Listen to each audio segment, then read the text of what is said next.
Shotov urges him, saying, "Seek God through labor, the labor of a peasant."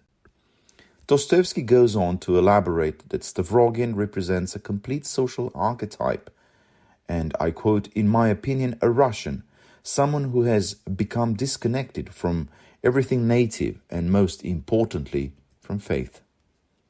It is evident that he seeks to shift the focus away from the repugnant nature of Stavrogin's action towards the moral and spiritual significance that he intends the character to embody.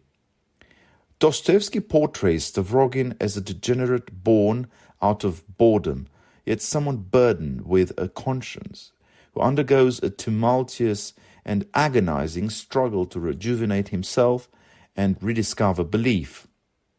In conjunction with the nihilists, this portrayal becomes a profound phenomenon with serious consideration. Within the pages of The Devils, Shotov, a character in the novel, offers counsel to Stavrogin, one of the captivating antagonistic figures, guiding him towards the origin of the inner turmoil that drives him towards his own downfall. Shotov urges him, saying, "Seek God through labor, the labor of a peasant. Renounce your wealth and go."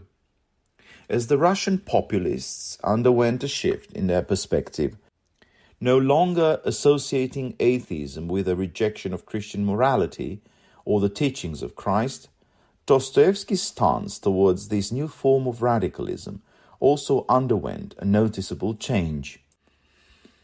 The tone with which he approached it became milder, in stark contrast to his polemics of the 1860s, and his artistic focus shifted away from characters like the underground men, who deny the possibility of morality based on nihilistic principles, or figures like Raskolnikov and Stavrogin, who substituted Christian conscience with utilitarian calculations or a proto-Nietzschean theory of amoral indifference beyond notions of good and evil.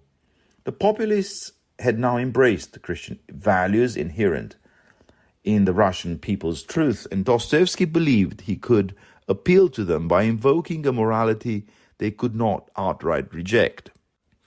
Dostoevsky's long-standing ambition had been to reconcile the rebellious and radicalized younger generation, if not with the existing conditions of Russian society, then with the government that, in his conviction, presented the sole possibility of effecting positive change.